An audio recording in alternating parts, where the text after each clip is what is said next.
3, 2, 1. Audio Jungle. Audio Jungle.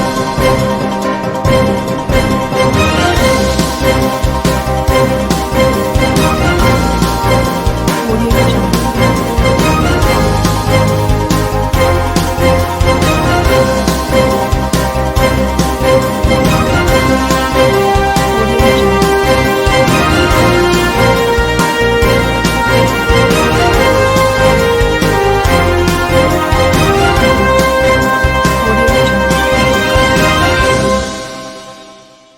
नमस्कार, मैं हूं नरेश राघानी और आप देख रहे हैं हॉराइजन न्यूज। राजकीय महिला इंजीनियरिंग कॉलेज की मैकेनिकल ब्रांच की छात्राओं ने बनाई सैनिटाइजर टनल।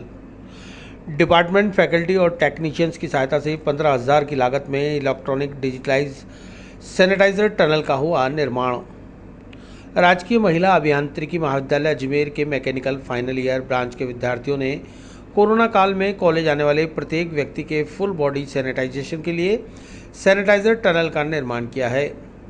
महाविद्यालय के प्रधानाचार्य जितेंद्र कुमार ने बताया कि कोरोना महामारी में समाज के प्रति अपनी जवाबदेही और जिम्मेदारी का निर्वहन करते हुए कोविड संक्रमण से बचाव के लिए तैयार की गई सैनिटाइजर टनल की हर ओर प्रशंसा हो रही है। इस कार्य के लिए मैं छात्राओं और शिक्षकों को धन्यवाद देता हूं। यांत्रिक अभियांत्रिकी विभागाध्यक्ष डॉक्टर जय गोपाल गुप्ता ने बताया कि कोरोना महामारी के दौरान कोविड प्रोटोकॉल का पालन करने में सैनिटाइजेशन भी एक बहुत आवश्यक नियम है, जिसके लिए महाविद्यालय में प्रवेश करने वाले प्रत्येक विद्यार्थी, शिक्षक व आगंतुकों के फुल बॉडी सैनिटाइजेशन के लिए इस टनल का निर्माण किया गया है। इसमें डिजिटलाइज तरीके से 2 प्रकार से सैनिटाइजेशन होता है। गुप्ता ने बताया कि मैकेनिकल अभियांत्रिकी में बालिकाओं के लिए काफ़ी स्कोप है। इस टनल का निर्माण महाविद्यालय की 3 छात्राओं ने किया है, जो काबिल तारीफ है। इस सैनिटाइजर टनल में ऑर्गेनिक सैनिटाइजर का इस्तेमाल किया जा रहा है, जिसकी पूरे दिन में 10 लीटर खपत होती है। 5 सेकेंड में फुल बॉडी का सैनिटाइजेशन हो जाता है।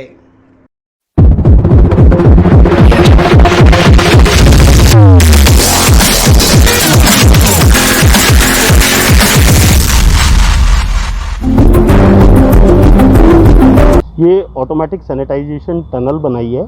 जैसा कि प्राचार्य ने बताया, उन्होंने अभियांत्रिकी विभाग को भी निर्देशित किया था कि हम इस बार जो फाइनल ईयर में प्रोजेक्ट होता है बच्चों का, उनसे इस तरह के प्रोजेक्ट बनाएं जो सोसाइटी के लिए यूज़ हों। तो हमने उसी श्रृंखला में कई प्रोजेक्ट बनाए हैं, जैसे हमने epicyclic cycle, automatic sanitization tunnel, fire sensing and extinguishing robot, ये बनाए हैं। कई जो प्रोजेक्ट हैं बच्चों के द्वारा बनवाए गए हैं। इस वाली टनल में हमने ये ऑटोमेटिक सैनिटाइजेशन टनल है, जिसमें आप कहीं भी टच नहीं करेंगे इसको, और ये पूरी बॉडी को सैनिटाइज करेगी। जैसे ही अंदर एंटर होगा कोई भी पर्सन, उसमें मोशन सेंसर लगा हुआ है, वो इसको सेंस करके और वो ऑन हो जाएगा कि person is coming inside the tunnel. फिर इसमें 2 सेट ऑफ नोज़ल लगे हुए हैं। उससे क्या है, एक साइड में बॉडी फुल बॉडी सैनिटाइज होगी, फिर भी कोई पोर्शन रहता है तो नेक्स्ट फेज़ में फिर से सैनिटाइजेशन होगा। उसका जो टाइम हमने दिया है वो 5 सेकेंड दिया है, और इसमें बच्चों ने काफ़ी मेहनत की है।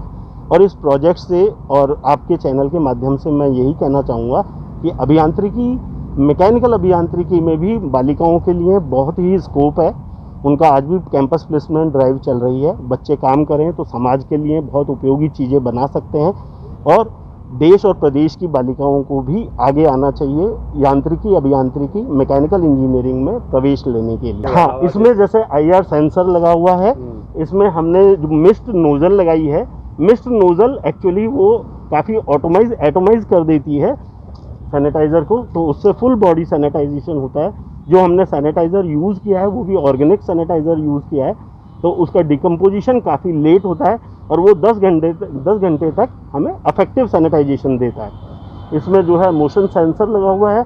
एक हमने सैनिटाइज़र को सप्लाई करने के लिए जो पंप लगाया है, वो भी जो है इसका अप्रॉक्स 10 लीटर जो है कंज्यूम होता है। फुल डे यूज़ हो सकता है और काफ़ी लंबे समय तक ये वर्क करेगा।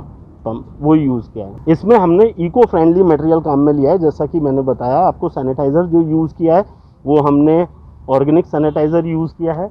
इसमें जो है पावर कंजप्शन वेरी लो है, बहुत जो है इलेक्ट्रॉनिक सर्किट जो यूज़ किया है वो पावर कंजप्शन बहुत कम करेगा।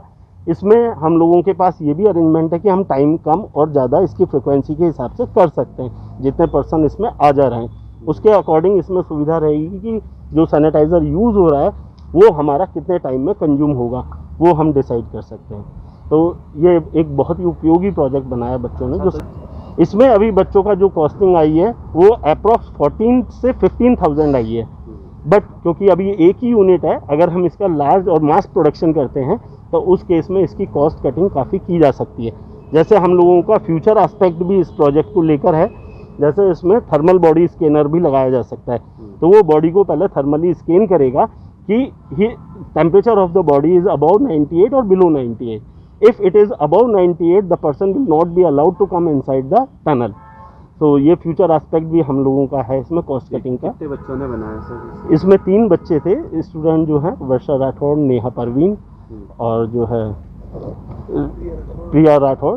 तो 3 बच्चे हैं और हमारे टेक्नीशियंस ने और डिपार्टमेंट की फैकल्टीज़ ने सभी ने बच्चों को खूब मोटिवेट किया है। टेक्नीशियंस ने हेल्प की है प्रोजेक्ट में, बच्चों ने काफ़ी काम किया। कोविड सिचुएशन होते हुए भी बच्चों ने एक फिज़िकल प्रोजेक्ट बनाया है, इसकी पूरे डिपार्टमेंट को बहुत ही खुशी है और हम बच्चों को इसके लिए धन्यवाद देते हैं। ये बच्चों ने फाइनल ईयर मैकेनिकल ब्रांच के बच्चों ने सैनिटाइजर टनल बनाई है, जो कि अभी कोविड सिचुएशन में काफ़ी उपयोगी है। तो बच्चों ने भी सोसाइटी के प्रति अपनी जवाबदेही दिखाने के लिए सैनिटाइजर टनल बनाई है, जो महाविद्यालय में जितने भी स्टूडेंट्स स्टाफ जो भी आएगा वो इसको यूज करेगा। बाकी जगह भी हम अगर बच्चे प्रोत्साहित करेंगे बच्चों को, तो बच्चे और भी ये टनल बनाएंगे तो आसपास के गांव में हम लगाने का सोच रहे हैं। ब्रह्मनगरी पुष्कर में प्रधान वराघाट स्थित प्राचीन रघुनाथ मंदिर में 2 दिवसीय झूला महोत्सव। पुजारी पंडित रविकांत ने मंदिर में आयोजित 2 दिवसीय झूला महोत्सव में भक्तजनों को किया आमंत्रित। तीर्थराज पुष्कर के प्रधान वराघाट स्थित प्राचीन श्री रघुनाथ जी के मंदिर में 2 दिवसीय झूला महोत्सव आयोजित किया जा रहा है। प्राचीन रघुनाथ मंदिर के पुजारी पंडित रविकांत शर्मा ने बताया कि ठाकुर जी के भक्त 2 दिनों तक शाम 7 बजे से रात 9 बजे तक आकर मंदिर में भक्त श्रृंगार ठाकुर जी के विग्रह के दर्शन कर सकेंगे, झूला झुला सकेंगे। आज और कल ठाकुर जी से आकर लाड़ लड़ाएं, भजन गाएं, मंत्रोच्चारण करें और भगवान का अर्चन करें। गौरतलब है कि यह मंदिर पुष्कर के प्राचीन मंदिरों में से एक है। यहाँ से प्रतिदिन तीर्थ गुरु पुष्कर सरोवर की संध्या आरती की जाती है, उसके बाद भगवान रघुनाथ के दर्शन किए जाते हैं। बड़ी संख्या में पुष्कर पहुंचने वाले श्रद्धालु भक्त इस मंदिर के दर्शनार्थ जरूर पधारते हैं। पुजारी पंडित रविकांत शर्मा ने सभी भक्तजनों को 2 दिवसीय झूला महोत्सव में आमंत्रित किया है।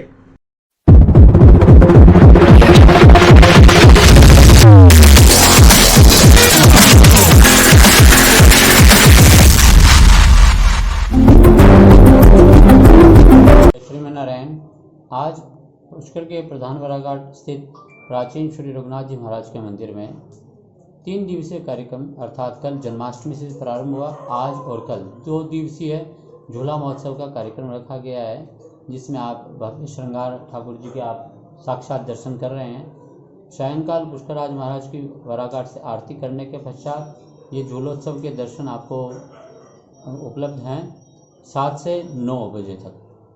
2 घंटे तक आप कभी भी आएँ और झूलोत्सव का ठाकुर जी के लाड लड़ाएँ, झूले झुलाएँ, भजन गाएँ, मंत्रोच्चार के साथ में भगवान का आराधन करें। आप सभी का स्वागत है। राजकीय बालिका उच्च माध्यमिक विद्यालय रामगंज की शिक्षिका ने दृष्टिहीन प्रधानाचार्य का उड़ाया उपहास।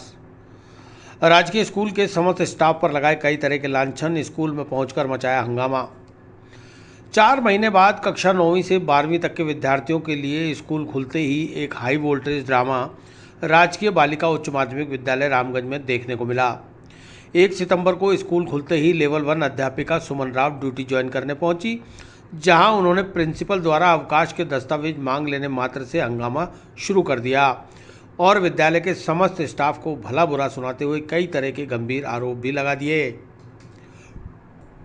राजकीय बालिका उच्च माध्यमिक विद्यालय रामगंज के प्रिंसिपल सुभाष शर्मा ने प्रकरण की जानकारी देते हुए बताया कि स्कूल की लेवल 1 अध्यापिका सुमन राव ने राजकीय आदेशों की अवहेलना करते हुए अवकाश लेकर राजकार्य में असहयोग किया।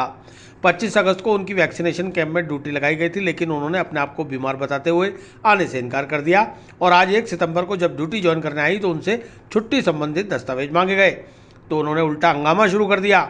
उनकी दृष्टिहीनता का मजाक उड़ाते हुए उन पर भी कई तरह के आरोप लगाए। स्कूल की शिक्षिका पुष्पा मेघनानी को भी भला बुरा कहा। उन्होंने किसी को भी नहीं छोड़ा, स्कूल के हाजिरी रजिस्टर को उठाकर फेंक दिया। इस सारे प्रकरण की शिकायत हमने अपने उच्च अधिकारियों से कर दी है। मामले में जो भी उचित कार्रवाई होगी की जाएगी।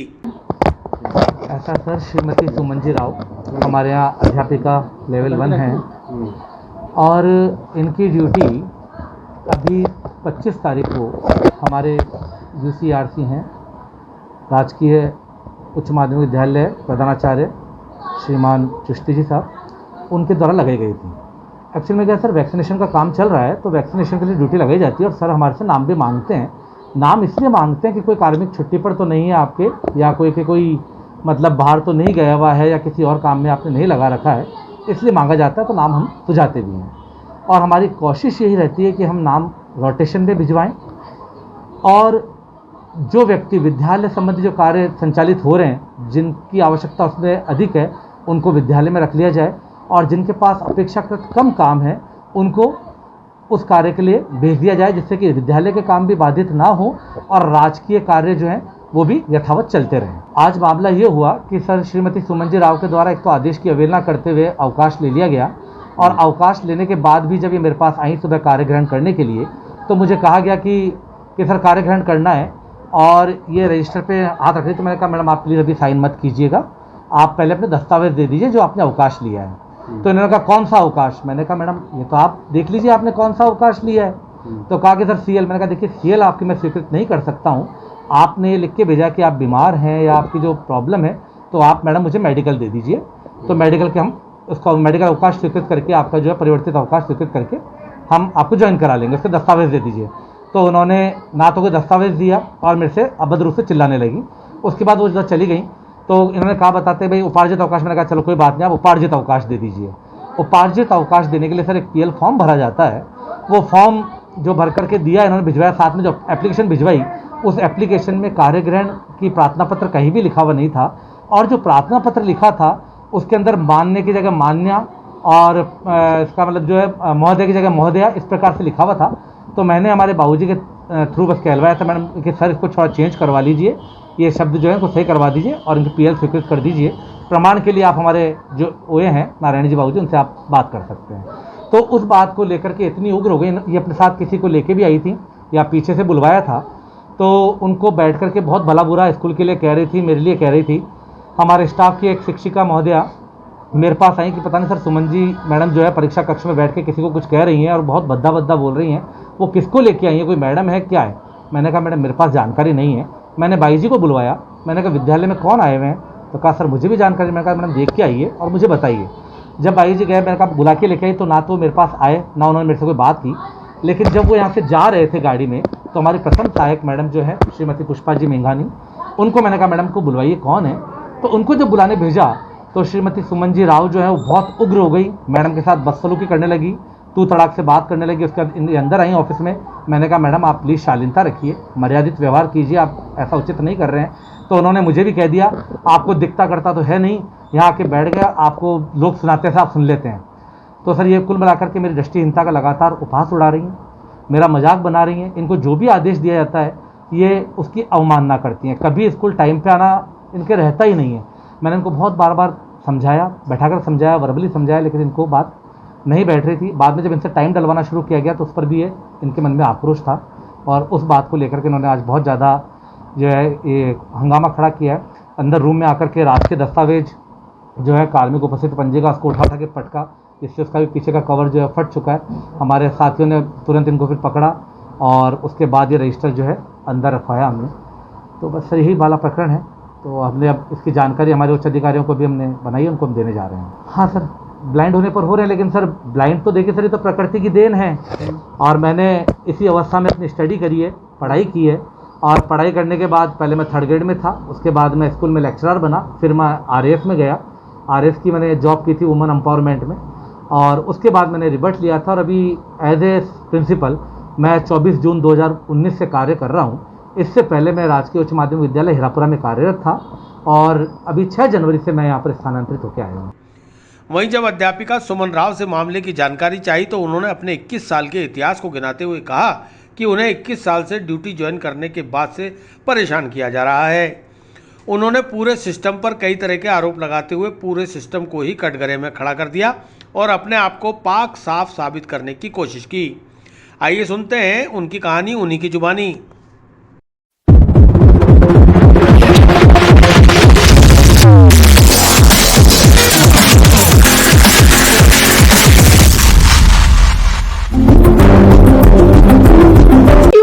साढ़े 12 का टाइम हो रखा है, 1 बजे का स्कूल का टाइम है। मैं 24 आवर बैठने के लिए तैयार हूँ। मेरी ड्यूटी है, ज्वाइन नहीं करा उसकी औकात नहीं।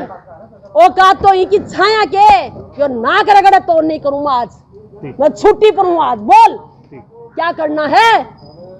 यहाँ जो स्टाफ गंदा है ना, पढ़ाता नहीं है। वो यहाँ से जाएगा, काली सजा भुगतेगा और सच है वो मेरे साथ आ जाए, जो गलत है वो पीछे खड़ी हो जाए। औकात है तो सच बोल के दिखा दीजिए। क्या मैं यूं तंग करने के लिए, क्या मेरे पे दबाव डाला जाता है? मुझे कोरोना में ड्यूटी लगाई जाती है। मैं 2 बार दे दी, 3 बार दे दी, 4 5वीं बार मारो नंबर आ रहे। क्यों भाई, क्यों? मुझे एक बार कोरोना हो चुका है, उसके बावजूद भी मैंने कहा मैं सारे दिन वहां ना पहुंचूंगी। मुझे मैंने अभी तक ज्वाइन नहीं करा है। अच्छा, और मुझे ज्वाइन नहीं करवाया गया अभी तक। क्यों? क्वेश्चन मार्क क्यों? अगर नहीं करवाते हो तो डोटासरा के पास लाइव भेजिए, मंत्री बैठा है वहां पे। ऐसा गंदा स्टाफ मैं आगे क्या करूंगी? मैं तो 24 घंटे आज इस स्कूल में बैठी रहूंगी। बोलो, मैं 3rd ग्रेड की हूँ और मैं 3rd ग्रेड तक, प्राइमरी तक भी नहीं सीमित हूँ। मैं पहली से लेके 12वीं तक सीमित हूँ। मेरा सारा बच्चियों को काम मैं करके दे हूँ, मदद मैं करती हूँ। मेरी बच्चियों को बुला लीजिए, पेरेंट्स को बुला लीजिए।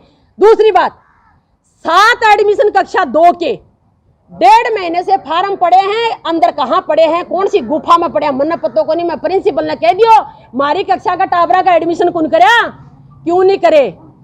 इस चक्कर में कि तुम कुछ भी कर सकते हो मेरे साथ। 1.5 महीने से उन बच्चों को ऑनलाइन से मैंने जोड़ रखा है। मैं काम करा रही हूँ, मैं पढ़ा रही हूँ। मेरा सबूत डाल के देखिए, उन बच्चों का एडमिशन नहीं है आज स्कूल में। कोरोना का नहीं रहा डर। राजसमंद में स्कूली विद्यार्थियों और अध्यापकों ने नहीं लगाया मास्क, सोशल डिस्टेंसिंग की भी उड़ाई धज्जियां, कैमरा देखकर भागे स्कूल के प्रिंसिपल। राजस्थान सरकार ने 5 महीने बाद 1 सितंबर से स्कूलों को अनलॉक कर दिया। सरकार ने इसके लिए एसओपी भी जारी कर दी, लेकिन राजसमंद जिले के आमेट कस्बे में सरकार की कोरोना गाइडलाइन की जिम्मेदार लोग धज्जियां उड़ाते नजर आए। साथ ही सवाल करने पर कैमरा देखकर प्रिंसिपल भागते नजर आए। राज्य सरकार ने आज से प्रदेश में स्कूलों में ऑफलाइन शिक्षण व्यवस्था शुरू कर दी। शिक्षा विभाग ने इसके लिए एक विस्तृत गाइडलाइन जारी की है, जिसमें 50% विद्यार्थियों को ही स्कूल बुलाने के निर्देश दिए गए हैं।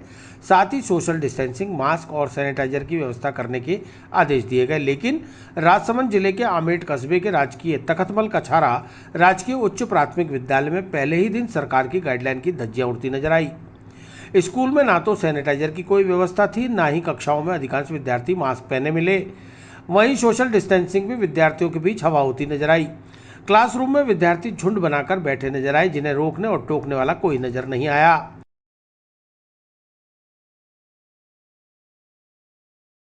कौन सी कक्षा में पढ़ते हो? 12वीं। कितने बजे आए स्कूल में? 7 बजे। पता है विद्यालय में कोरोना के नियम के तहत तुमने बिना मास्क पाया गया। कितने लड़के तुम क्लास में बिना मास्क के बैठे हो? बहुत सारे बैठे सर। क्यों अध्यापक ने नहीं बताया तुम्हें मास्क लगा के आना है? अभी बाहर से भी आए जैसे। कौन सी क्लास है तुम्हारी है? सी। आज स्कूल कितने समय बाद खुला है? बहुत समय बाद। आपको पता है कोरोना गाइडलाइन की आप पालना करने के लिए स्कूल में आए हो? मुंह पे मास्क लगाया आपने? क्यों नहीं लगाया है? टीचर ने नहीं बोला आपको क्या? मामला संज्ञान में आने के बाद अब उपखंड अधिकारी निशा सहारण इस मामले में जांच करवाने और कार्रवाई करने की बात कर रही हैं। तक चर्चा करने की बात है तो वो तो जो भी प्रिंसिपल हैं वो अपने स्टाफ को आवश्यक दिशा निर्देश दे रहे होंगे, लेकिन जो आप कह रहे हैं कि एक क्लासरूम में बिना डिस्टेंसिंग के बच्चे अगर बैठे हैं और बिना मास्क के बैठे हैं तो आमेट के CBO साहब के माध्यम से मैं इसकी आज ही जांच करवा लूँगी और जो भी आवश्यक एक्शन लेना इसमें ज़रूरी होगा वो भी हम इसमें लेंगे।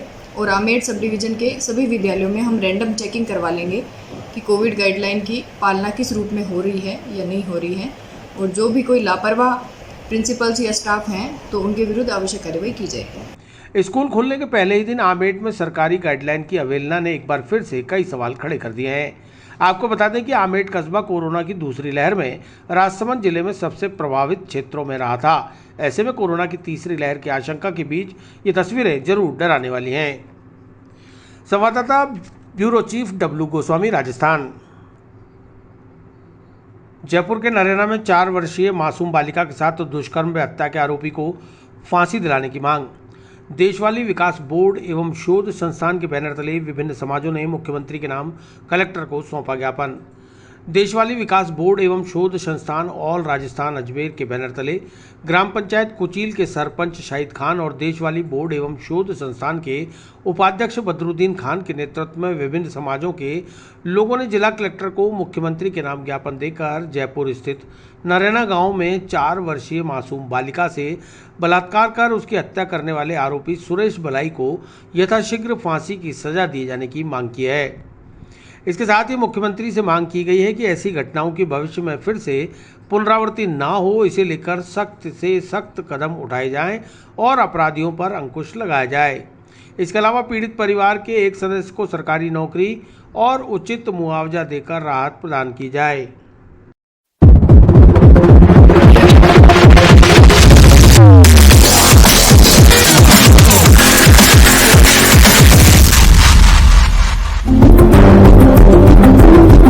आज हम सब ने देशवाली विकास बोर्ड एवं शोध संस्थान के सानिध्य में हमारे चेयरमैन साहब, पूर्व सरपंच साहब सलीम मोहम्मद जी के नेतृत्व में श्रीमान कलेक्टर साहब को जो पिछले दिनों नरेना में उस बच्ची के साथ बलात्कार करके जो मर्डर किया गया, उसके खिलाफ हम पूरे समाज के लोग और दूसरे विभिन्न समाज के लोग भी हमारे साथ हैं। उसके खिलाफ हमने श्रीमान कलेक्टर साहब के मार्फत CM साहब को लेटर लिखा है। उसमें हमने मांग की है कि भाई मृतक के परिवार को 25 लाख रुपए की राशि मुआवजा दी जाए, उसके परिवार से एक सरकारी नौकरी दी जाए और उस जो दरिंदा है उसको तुरंत प्रभाव से बिना किसी अपील के उसको तुरंत प्रभाव से फांसी दी जाए। और हम पूरे जोर शोर के साथ इसकी मांग करते हैं कि उस मृतक का जो दरिंदा है उसको तुरंत फांसी दी जाए और हम इस मांग को कलेक्टर साहब के माध्यम से पूरे जोर शोर से उठाएंगे। अगर हमारी जन सुनवाई नहीं हुई तो हम देशवाली विकास बोर्ड के मार्फत से हम बहुत जल्दी एक बड़ा प्रदर्शन करने वाले हैं। उसमें हम सभी समाज, केवल देशवाली समाज ही नहीं, हमारे साथ विभिन्न संगठन के लोग भी साथ हैं। हम सब उनका भी आभार प्रकट करते हैं जो हमारे साथ दिया। जय हिंद, जय भारत। पिछले दिनों 11 अगस्त को नरेनाग में मासूम बच्ची के साथ एक दरिंदे ने उसके साथ बलात्कार करके उसके साथ मर्डर करके उसके गांव से 7 किलोमीटर दूर ले जाके उसके शव को पानी में फेंक दिया था। उस दरिंदे को और उस मुजरिम को कड़ी से कड़ी सज़ा मिले, इसलिए हम देशवाली विकास बोर्ड एवं शोध संस्थान के बैनर तले आज कलेक्टर महोदय को मुख्यमंत्री के नाम हमने ज्ञापन दिया है कि उस दरिंदे को अरेस्ट तो कर लिया। हम पुलिस का, प्रशासन का हम बहुत बहुत शुक्रिया अदा करते हैं कि उनको उस दरिंदे को 24 घंटे के अंदर उसको अरेस्ट कर लिया है। लेकिन हम सरकार से, न्यायालय से, प्रशासन से ये उम्मीद करते हैं कि उसको कड़ी से कड़ी सज़ा मिले और उसको फांसी की सज़ा मिले। ऐसा कृत्य और किसी दूसरे परिवार के साथ, दूसरी मासूम बच्ची के साथ ऐसा कृत्य आइंदा नहीं हो। 5 महीने बाद कोविड प्रोटोकॉल के साथ खुले शिक्षा के मंदिर। 50% क्षमता के साथ शुरू हुआ अध्ययन और अध्यापन का कार्य। राज्य में कोरोना संक्रमण के दौरान बंद किए गए पढ़ाई के मंदिरों को 5 महीने बाद फिर से खोलने की अनुमति मिलते ही 1 सितंबर बुधवार से कक्षा 9 से 12 के विद्यार्थियों का स्कूलों में आगमन शुरू हो गया। शिक्षा विभाग के निर्देशों के मुताबिक कोविड प्रोटोकॉल की पालना करते हुए विद्यालयों में thermo scanning, sanitization, social distancing की पालना के साथ 50% क्षमता के साथ अध्ययन और अध्यापन कार्य शुरू हो गया। कक्षा 9 से 12वीं के सिलेबस में 30% कटौती भी की गई है। अब स्कूलों में हर महीने असेसमेंट टेस्ट भी कराए जाएंगे। सेंट्रल गर्ल्स स्कूल में कक्षा 9 से 12वीं तक की छात्राओं के स्कूल आगमन पर शिक्षिकाओं ने उनकी थर्मो स्कैनिंग की और सैनिटाइजेशन कराने के साथ स्कूल में उन्हें अलग अलग बिठाया गया। विद्यालय प्रिंसिपल ने बताया कि सभी छात्राओं को अपना खाना और बोतल अलग से लाने और किसी के साथ शेयर न करने की अपील की है। इसके अलावा पढ़ाई की वस्तुएं जिसमें पेन, पेंसिल, किताबें आदि भी एक दूसरे से शेयर न करने की हिदायत दी गई है। स्कूली स्तर पर कोविड प्रोटोकॉल की पूरी पालना करने के लिए स्कूल प्रतिबद्ध है।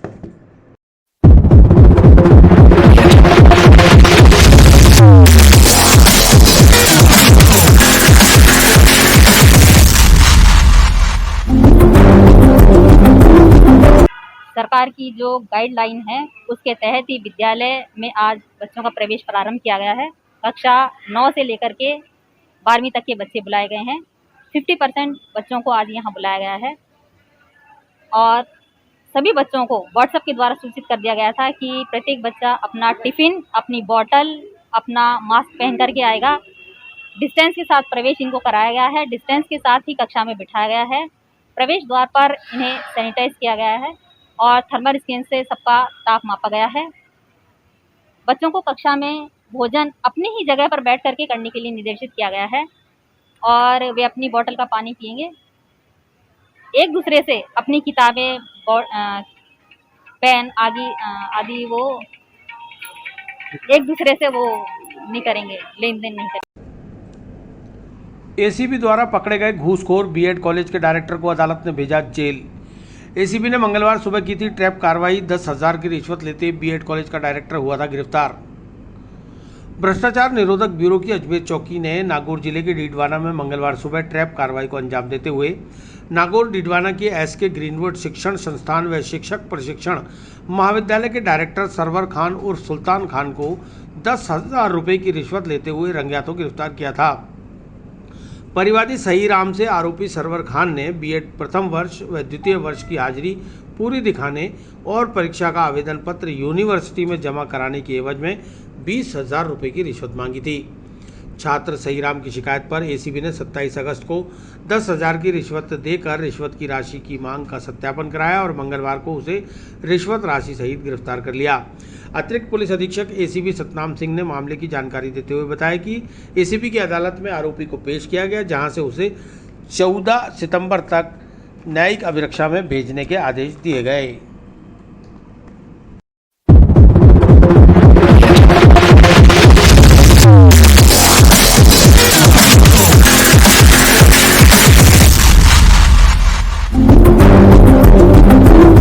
कल जो हमने डीडवाना से एसके शिक्षण संस्थान के डायरेक्टर और सेक्रेटरी श्री सरवर और सुल्तान खान को हमने 10,000 की रिश्वत लेते हुए रंगे हाथों पकड़ा था, जिन्हें आज माननीय न्यायालय के समक्ष पेश किया गया है और माननीय न्यायालय ने उन्होंने 14 तारीख तक न्यायिक अभिरक्षा में भेजने के आदेश फरमाए। वो उन्हीं के बीएड कॉलेज में अध्ययनरत एक छात्र सही राम ने हमें शिकायत दी थी कि उनको अटेंडेंस उनकी पूरी करने के लिए तथा उनका जो परीक्षा फॉर्म है वो यूनिवर्सिटी में टाइमली सबमिट करने के लिए पैसे की मांग की जा रही है। 20,000 रुपये की उनसे मांग की गई, जिसके 10,000 रुपये उनको पहली किस्त के रूप में देना बताया। तो जब उसने 10,000 रुपये डिलीवर किए कल, उस समय हमने उन्हें रंगे हाथों गिरफ्तार किया। पुष्कर की वरा गली में अब पीलिया का प्रकोप, 20 वर्ष से कम उम्र के 22 लोगों में दिखे लक्षण। राजकीय अस्पताल की मेडिकल टीमों ने शुरू किया प्रभावित क्षेत्रों में घर घर सर्वे। पुष्कर कस्बे के छोटी बस्ती क्षेत्र में डायरिया के बाद अब पीलिया रोग ने पांव पसारना शुरू कर दिया है। छोटी बस्ती की वरा गली में पीलिया का प्रकोप बढ़ता ही जा रहा है। सूचना मिलने पर पुष्कर राजकीय चिकित्सालय प्रभारी डॉक्टर आर.के. गुप्ता के निर्देशानुसार मेडिकल टीमों ने घर घर जाकर सर्वे का कार्य प्रारंभ कर दिया है। सर्वे के शुरुआती चरण में ही 22 लोगों में पीलिया रोग के लक्षण दिखाई दिए।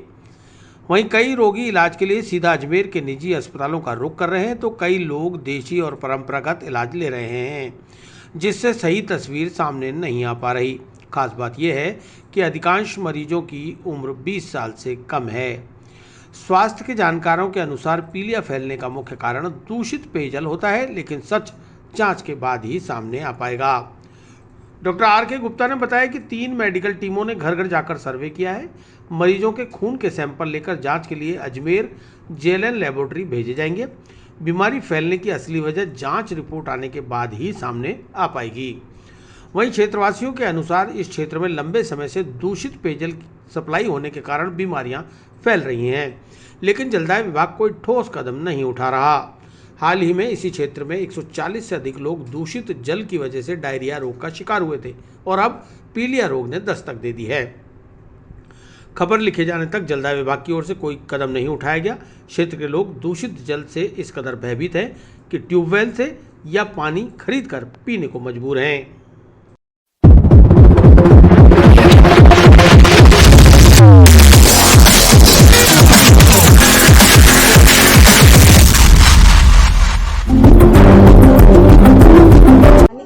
बीमारी बहुत होते हैं। पहले भी लेटरिन दस्त हुए, अब पीलिया और टाइफाइड हो रहा है। डॉक्टर को सबको दिखाया और चारू मैडम का भी चल रहा है, सबकी दवाइयाँ 5-7 डॉक्टर की ले लिया, कोई फर्क भी नहीं हो रहा है।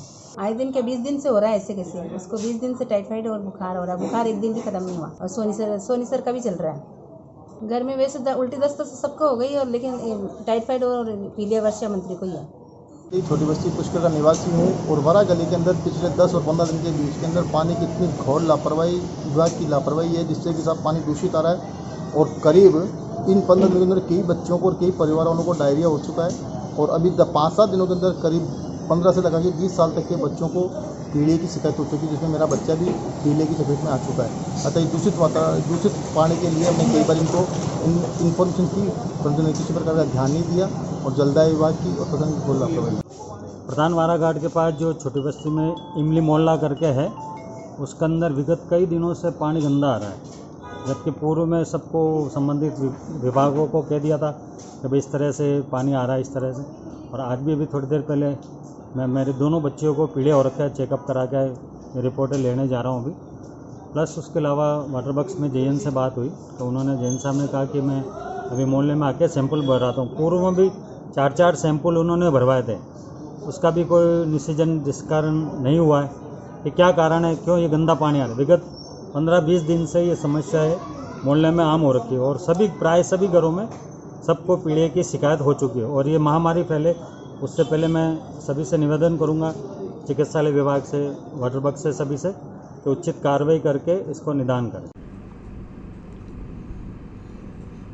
पॉलिटिकल जस्टिस पार्टी के राष्ट्रीय अध्यक्ष राजेश कुमार सिद्धार्थ ने चूमी ख्वाजा की चौखट। महान सूफी संत हजरत ख्वाजा गरीब नवाज की बारगाह में अकीदत का नजराना किया पेश। देश में 2020 के अंदर पंजीकृत हुए राजनीतिक दल पॉलिटिकल जस्टिस पार्टी के राष्ट्रीय अध्यक्ष राजेश कुमार सिद्धार्थ ने बुधवार को अजमेर पहुंचकर महान सूफी संत हजरत ख्वाजा गरीब नवाज की बारगाह में अकीदत का नजराना पेश किया। उन्होंने यहां पर सूफी परंपरा के मुताबिक जियारत करते हुए अपनी पार्टी की कामयाबी के लिए दुआएं की। जियारत के बाद पत्रकारों से बात करते हुए पार्टी अध्यक्ष राजेश कुमार सिद्धार्थ ने कहा कि देश में इंसानियत और मानवता के प्रसार के लिए उनकी पार्टी काम करेगी, साथ ही दलित एवं गरीब तबके के लिए, लोगों के विकास एवं भले के लिए भी उनकी पार्टी कार्यरत रहेगी। उन्होंने कहा कि उनकी पार्टी को बने अभी 1 साल से कम समय हुआ है।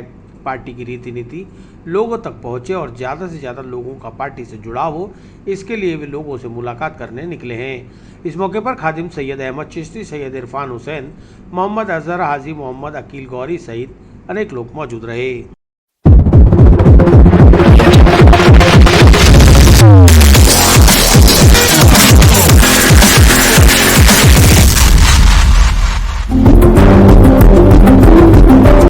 राजस्थान स्टेट के दौरे पे आया था और यहाँ के जो अजमेर शरीफ की दरगाह शरीफ के हमारे जो जानने वाले लोग हैं, हमारी पार्टी की नीतियों, सिद्धांतों और हमारी पार्टी क्या करना चाहती है देश में, इन सब बातों को हमारे यहाँ के दरगाह शरीफ के जो कमेटी के लोग हैं उन्होंने उन सभी बातों को अपने दिमाग में रखा और हमको ऑफ़र दिया कि आकर यहाँ पे जो है ख्वाजा जी के दरबार में अपनी पार्टी के सफलता के लिए यहाँ पे आएँ और दुआ करें।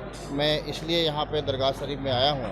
अहमद चाचा के साथ में इन्होंने मेरा सम्मान किया और मुझे पूरा विश्वास है कि ये ख्वाजा जी का दरबार है। यहाँ पे समस्त पार्टियों के लोग आते हैं। मैं भी अपनी पार्टी को लेके इधर आया हूँ। मुझे निश्चित पूरी तरीके से विश्वास है कि ख्वाजा जी हमारी पार्टी की जो सिद्धांत है, नीतियाँ हैं, उनको जो है जन जन तक पहुँचाने के लिए और हमको एक नेक रास्ते पे चलने के लिए ऐसा मार्गदर्शन देगा, ऐसी मैं दुआ करने के लिए इधर आया। मेरी पार्टी का नाम पॉलिटिकल जस्टिस पार्टी है और उसका नेशनल प्रेसिडेंट मैं खुद हूँ।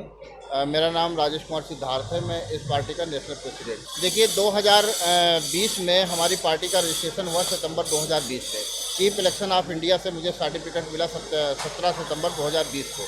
इससे पहले मैंने असम स्टेट में 2021 का जो चुनाव हुआ था उसमें पॉलिटिकल जस्टिस पार्टी से 21 कैंडिडेटों को चुनाव मैदान में उतारा और 4.5 से 5% वोट जो है हमको उधर हमारी पार्टी को मिला। और 11 राज्यों में जो है हमारी पार्टी का स्टेट कमेटी और डिस्ट्रिक्ट कमेटी तैयार हो गई है। अब उत्तर प्रदेश में 2021-22 में जो चुनाव होने वाला है उसमें हमारी पार्टी पूरी तरीके से जो है चुनाव मैदान में उतरने के लिए तैयार है। तेजा दशमी की तैयारियां हुई तेज। कोटड़ा स्थित तेजाजी के मंदिर पर नए कलश का कलशाभिषेक। प्रशासन से अनुमति मिलने पर होगा भव्य मेले का आयोजन। तेजा दशमी के पूर्व की तैयारियों के साथ आज तेजाजी धाम कोटड़ा का कलश जो कुछ समय पूर्व क्षतिग्रस्त हो गया था उसके स्थान पर नया कलश स्थापित कर कलशाभिषेक किया गया। कलशाभिषेक कार्यक्रम में मुख्य रूप से श्री वीर तेजाजी सर्वधर्म विकास समिति के अध्यक्ष पूनम चंद पटेल, फूलचंद, किशन लंबरदार, भैरू उसारा, बाबूलाल मेघवंशी, पार्षद मनोज मामनानी, मनोनीत पार्षद मनवर खान कायम खानी और समिति के सदस्य कमल बैरवा, मिश्री लाल, मिठूलाल बंजारा, शंकर सिंह रावत, गोवर्धन रावत, हीरालाल कुमावत, रविंद्र जोशी व क्षेत्र के कई गणमान्य लोग मौजूद रहे। आगामी तेजा दशमी को देखते हुए तेजाजी धाम का रंग रोगन व पेंटिंग का कार्य व साफ सफाई का कार्य भी शुरू कर दिया गया है। यदि प्रशासन से अनुमति मिलती है तो हर वर्ष की भांति इस बार भव्य मेले का आयोजन किया जाएगा।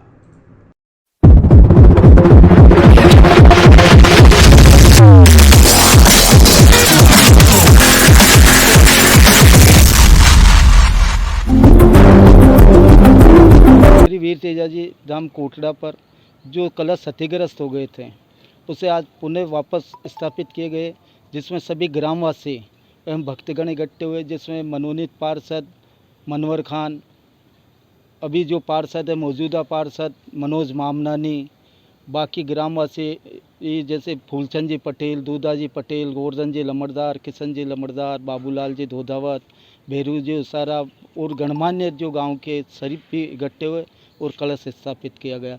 और आगामी मेले को देखते हुए हमने इस मंदिर का रंग रोशन, साफ़ सफाई वगैरह की है और हम इस संदर्भ में कलेक्टर साहब से मिलेंगे। अगर परमिशन मिली तो जिस तरह हर बार मेला भरता उसी प्रकार भरेगा, नहीं तो जैसे राज्य सरकार के आदेश होंगे उसी प्रकार उनकी गाइडलाइन। इस गांव में इस धाम पर करीब 25-30 गाँव के झंडे आते हैं और करीब 10,000 पब्लिक इकट्ठी होती है। लेकिन पिछले वर्ष भी कोरोना को देखते हुए झंडे भी कम आए और मंदिर हमने बिल्कुल बंद कर दिया था। अब इस बार अगर रहा तो हम पूरा वो इंतज़ाम करेंगे, अगर हमारे को अनुमति मिली तो। और यहाँ सर्वेलेंस का इलाज होता है, किसी भी प्रकार का सर्वेलेंस है उसका पक्का शर्तिया इलाज होता है। यहाँ बाबा की मेहरबानी से कई यात्री यहाँ से तैयार होके गए और उनका इलाज होता है। आज तो विशेष रूप से जो कुछ दिनों पहले जो ऊपर कलश चढ़ा हुआ था वो क्षतिग्रस्त हो गया था, तो ग्रामवासियों ने और सभी यहाँ के स्थानीय लोगों ने, गणमान्य लोगों ने आज वापस कलशाभिषेक किया। उसके पश्चात हम सभी ने मीटिंग करी भी आगामी जो 10वीं को मेला आयोजित होता है तो कोरोना की गाइडलाइन को देखते हुए मेला तो आयोजन होगा नहीं, लेकिन तैयारियां पूरी की हमने, रंग रोगन भी किया है, मंदिर का साफ सफाई भी की है। अगर प्रशासन आदेश होगा तो इसमें मेला भरेगा, अदरवाइज तो मेला तो भरेगा नहीं। लेकिन पूजा पाठ विधिवत रूप से जो होता हुआ आया है वो होगा। हाँ मिलेंगे, लेकिन आदेश तो राज्य सरकार ही देगी मेला भरेगा या नहीं भरेगा। अगर आदेश मिलता है ज़रूर मेला भरेगा। कई वर्षों से ये बहुत पुराना प्राचीन धाम है। यहाँ आसपास के ग्रामों से कई झंडे आते हैं जो वर्षों से आते रहे, लेकिन पिछले साल भी कोरोना की वजह से नहीं हो पाया मेला का आयोजन। और इस बार भी उम्मीद करते हैं कि अगर प्रशासन हमें परमिशन देगा तो भव्य मेला भरा जाएगा। और इस स्थान पर सर्पदंश के जो भी लोग पीड़ित होते हैं उनका शर्तिया, उनका उसमें मदद मिलती है कि उनका जहर वगैरह जो निकाला जाता है, यहाँ के पुजारी वगैरह भक्त लोग जो हैं वो उसको निवारण करते हैं। केरला से आने वाली एर्नाकुलम ट्रेन को बंद करने की रेल मंत्री से मांग। केरल में कोरोना महामारी के प्रकोप और तीसरी लहर को ध्यान में रखकर केरला की ट्रेन हो बंद। अजमेर कलाकार संघ के तत्वाधान में रेल मंत्री के नाम मंडल रेल प्रबंधक को ज्ञापन सौंपा गया। ज्ञापन में केरला में बढ़ते कोरोना के आंकड़े और तीसरी लहर की संभावनाओं को देखते हुए केरल से आने वाली एर्नाकुलम एक्सप्रेस को अजमेर आने से रोकने की मांग की गई। अजमेर कलाकार संघ के अध्यक्ष गोपाल बंजारा ने मांग की है कि केरला से आने वाली सभी ट्रेनों को बंद किया जाए ताकि अजमेर और राजस्थान को तीसरी लहर से बचाया जा सके। बंजारा ने बताया कि पहली और दूसरी लहर में लोगों ने अपने प्रियजन, रिश्तेदार, दोस्तों को खोया है। इसी प्रकार से तीसरी लहर भी घातक हो सकती है। उसी को ध्यान में रखते हुए पूरे भारत में केरला और महाराष्ट्र ही ऐसा राज्य है जहां कोरोना संक्रमण सबसे तेजी से फैला है। रेल मंत्री अश्विनी वैष्णव से केरला से आने वाली सभी ट्रेनों को राजस्थान व अजमेर में पूरी तरह से बंद करने की मांग करने वालों में कलाकार संघ के गोपाल बंजारा, किरण शर्मा, राजेश पंवार, रणवीर सिंह, पूर्व पार्षद धर्मपाल जाटव, अशोक कुमार पहलवान, विशाल डीडवानिया, देवेंद्र यादव, अर्जुन वंश, मदन सिंह गहलोत, दिनेश वैष्णव, महेश वैष्णव, गोपाल कृष्ण शर्मा, मनोज जयमन, धर्मराज यादव, मुकेश बंजारा, कोमल वासवानी, प्रिया हल्दूनिया, सुशीला, मुकेश कुमार आदि शामिल थे।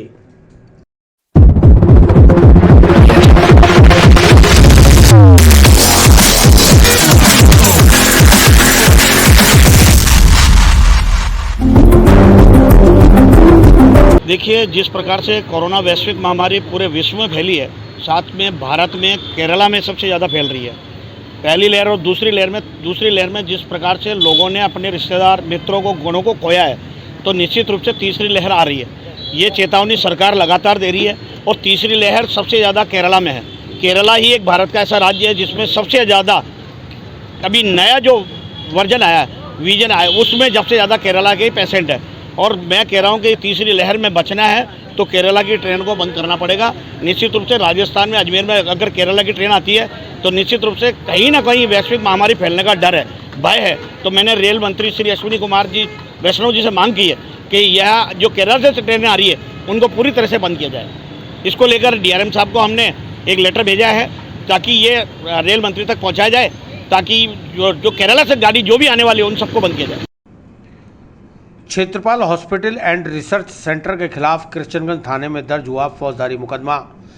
एक्सरे कराने पर विरोधाभासी रेट लेने पर न्यायालय के इस्तगासे के जरिए धोखाधड़ी का मुकदमा दर्ज। कृष्णगंज थाना अंतर्गत क्षेत्रपाल हॉस्पिटल एंड रिसर्च सेंटर के प्रबंध निदेशक रमेश क्षेत्रपाल और कैश काउंटर मैनेजर के खिलाफ न्यायालय के फौजदारी इस्तगासे पर आईपीसी की धारा 420, 463, 465, 468 और 120B के अंतर्गत आरोप पंजीकृत करते हुए प्रकरण दर्ज किया गया है। प्रकरण की जांच कृष्णगंज थाने के सब इंस्पेक्टर कानाराम द्वारा की जा रही है। परिवादी पंचशील सेक्टर सी निवासी सीमांत भारद्वाज के अधिवक्ता राजीव भारद्वाज बगरू ने पूरे प्रकरण की विस्तृत जानकारी देते हुए बताया।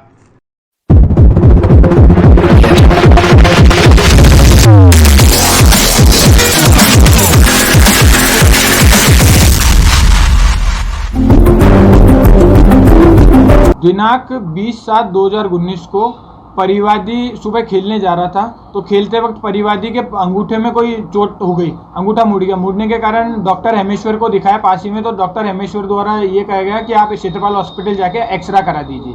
तो परिवादी करीबन 7:20 के करीबन क्षेत्रपाल हॉस्पिटल पहुंचा, वहां जाके एक्सरा कराया। एक्सरा करने के बाद रसीद कटवाई जो 200 रुपये की रसीद थी। उस रसीद में स्पष्ट तौर पे जो उन्होंने कहा जनरल लिख के और 200 रुपये की रसीद दी। तो परिवादी को कहा 10:30 बजे आप आ जाना, 10:30 बजे आपको एक्सरा दे देंगे। जब परिवादी 10:30 बजे एक्सरा लेने गया तब एक्सरा लेते वक्त परिवादी को 300 रुपये की रसीद दी गई। तो परिवादी ने कहा सुबह 200 की रसीद दी थी, अभी 300 की किस अकॉर्डिंग रसीद दे रहे हैं? तो बोले इमरजेंसी, उस रसीद पे इमरजेंसी लिख दिया 10:30 बजे। तो परिवादी ने कहा इमरजेंसी किस, कि हमारी इमरजेंसी सुबह हमारी इमरजेंसी रहती है कि सुबह तो 200 रुपये और अभी 300 रुपये। तो परिवादी ने जब इन्हें इमरजेंसी की पॉलिसी मांगी तो पॉलिसी में इनके स्पष्ट तौर पर अंकित किया गया है कि 20% अधिक लेंगे। तो अगर 200 रुपये का भी लेते हैं, 240 रुपये लेते हैं, तो परिवादी को इनके द्वारा जिस प्रकार 300 रुपये लिए गए, इस प्रकार क्षेत्रपाल हॉस्पिटल जो है वो पूरी तरह से लूट खसोट और खुद की जो दस्तावेज हैं, जो दस्तावेज तैयार कर रहा है वो लूट खसोट के अनुसार कभी 200 रुपये का तैयार कर रहा है, कभी 300 रुपये का तैयार।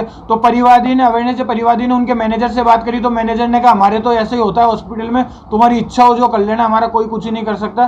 फिर परिवादी ने जो संबंधित थाने पर शिकायत करी, वहाँ मुकदमा दर्ज नहीं होने पर परिवादी ने जो न्यायालय है, न्यायालय में परिवाद पेश किया। परिवाद पेश कर न्यायालय ने 156(3) के आदेश दिए, जिसमें आईपीसी की धारा 420, 463, 465, 468, 120B के तहत मुकदमा दर्ज कर जो वहां के क्षेत्रपाल हॉस्पिटल के संचालक रमेश क्षेत्रपाल और वहां के मैनेजर के खिलाफ मुकदमा दर्ज कर और जांच के आदेश दिए। विस्तार से पढ़ने के लिए लॉग इन करें horizonhin.com, सच के साथ।